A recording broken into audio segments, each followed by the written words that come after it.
Hello बच्चों, let's read the question. The question says an evacuated glass vessel weighs 40 gram when empty, 135 gram when filled with liquid of density 0.95 gram per ml, and 40.5 gram when filled with an ideal gas at 0.82 atm, 0.82 atm and 250 Kelvin. The molar mass of gas is, तो आपको molar mass निकालना है. R की value given है 0.082. तो option A 35, option B 50, option C 75, option D 125. इनमें से कौन सा सही ऑप्शन है? तो इस क्वेश्चन को सॉल्व करने से पहले देखते हैं की कॉन्सेप्ट क्या है यहाँ पे.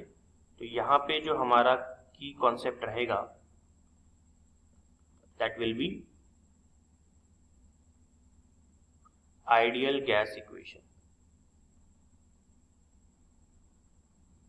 और हम जानते हैं कि आइडियल गैस इक्वेशन क्या होता है, that is PV is equals to nRT. अब चूंकि यहाँ पे हमको निकालना है मोलर मास, तो मैं इस फॉर्मूले को ऐसे कुछ इस तरह से इसको मॉडिफाई कर सकता हूँ. That is PV is equals to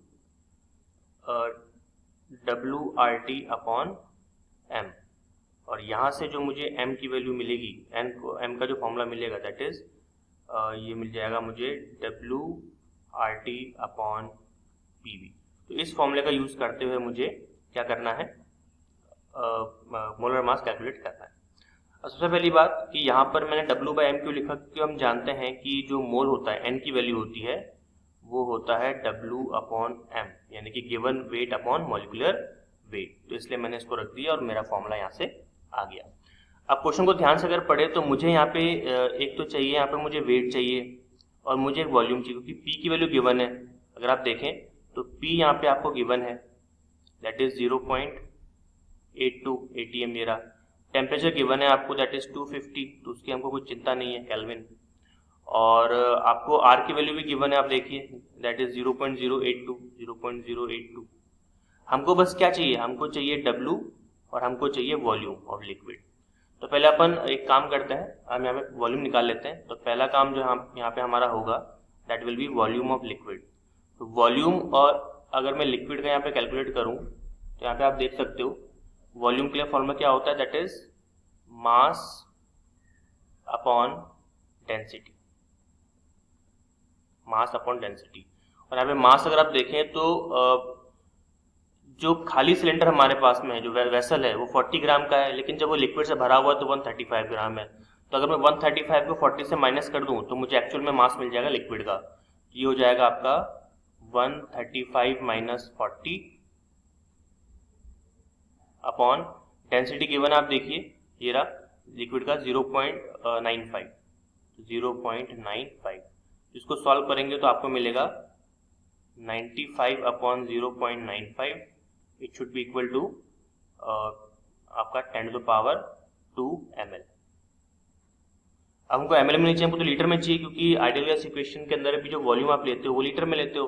तो यहाँ से मैं इसको लीटर में कन्वर्ट कर लूंगा तो लिक्विड वॉल्यूम का क्या हो जाएगा, that is 10 to the power 2 divided by 1000.